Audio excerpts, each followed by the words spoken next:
मनुष्य का मन बहुत ही चंचल होता है और इसलिए मन में कई तरह के विचार उत्पन्न होते हैं। क्षण भर में ही व्यक्ति का मन कई चीजों को सोचने लगता है। इसलिए तो कहा जाता है कि मन को काबू करना आसान नहीं, लेकिन गौतम बुद्ध मन को नियंत्रित करने के आयामों के बारे में भी बता चुके हैं।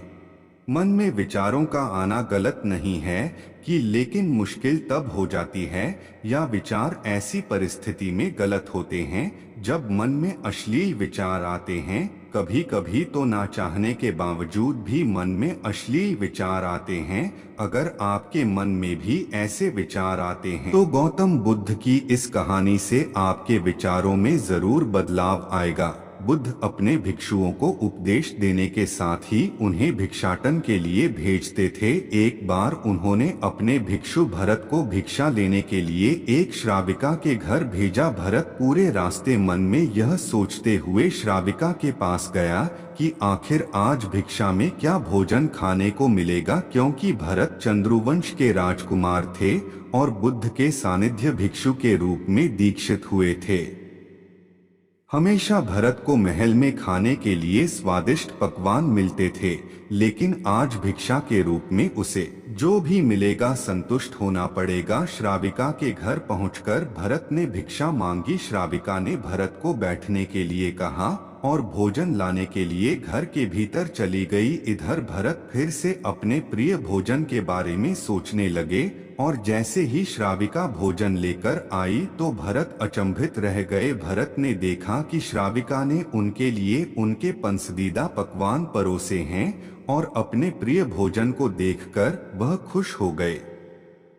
भोजन ग्रहण करते हुए भी भरत सोच रहे थे कि महल में तो उन्हें भोजन के बाद विश्राम करने की आदत है, लेकिन आज उन्हें भोजन के बाद वापस तेज धूप में चलकर आश्रम जाना होगा। लेकिन भोजन के बाद श्राविका ने भरत को कुछ समय के लिए विश्राम करने का आग्रह किया। भरत फिर से खुश हुए कि आखिर आज उनके मन की सारी इच्छाएं कैसी पूरी हो रही है। इसके बाद भरत कुछ देर विश्राम करने लगे, लेकिन विश्राम करते हुए भी लेटे लेटे वह सोचने लगे कि आज तो मुझे भोजन के बाद विश्राम करने को मिल गया, लेकिन ऐसा रोज रोज नहीं होगा। जब भरत विश्राम के बाद उठे तो श्राविका ने कहा कि आप जब तक चाहे यहाँ ठहर सकते हैं। भरत अब समझ गए कि ये कोई संयोग नहीं हो सकता। उन्होंने श्राविका से कहा कि मुझे क्षमा कीजिए, क्या आप मेरा मन पढ़ सकती हैं? श्राविका ने हाँ में उत्तर दिया और कहा कि हाँ, मैं मन पढ़ सकती हूँ। शुरू में यह कठिन था, लेकिन फिर मैंने स्वयं के मन विचारों को देखना शुरू किया। पहले मेरे विचारों की संख्या अनगिनत हुआ करती थी, इसके बाद मैंने विचारों पर ध्यान केंद्रित किया, बिना पक्ष विपक्ष के अपने विचारों को देखने लगी।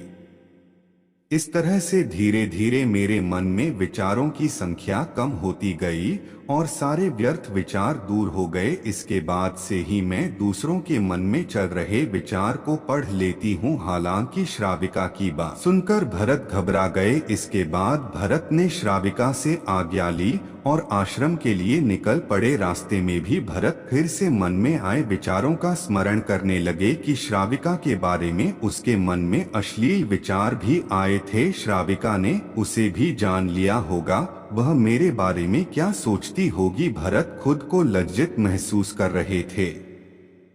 भरत ने आश्रम पहुंचकर गौतम बुद्ध से कहा कि अब मैं कभी भिक्षाटन के लिए नहीं जाऊंगा। बुद्ध ने भरत को पास बुलाया और कहा कि क्या हुआ है, तुम मुझे सारी व्यथा बताओ। भरत ने सारी बातें बुद्ध को बताई। इसके बाद बुद्ध ने कहा कि अगले एक हफ्ते तक तुम भिक्षाटन के लिए उसी श्राविका के घर पर जाओगे, लेकिन तुम्हें इस बात का ध्यान रखना होगा कि कल भिक्षाटन के लिए जाते हुए तुम अपने चित्त को पूरे होश में रखना। तुम्हारे भीतर क्या विचार उठे उन पर ध्यान केंद्रित करना, और यह भी ध्यान रखना कि तुम्हारे मन में कौन सी वासना उठ रही है। तुम कल इन सभी चीजों को ध्यान में रखकर जाना और इसके बाद मुझे वापस आकर बताना। अगले दिन भरत भिक्षाटन के लिए गए। बुद्ध के बताए अनुसार वह पूरे रास्ते अपने होश को जागृत रखते हुए चल रहे थे।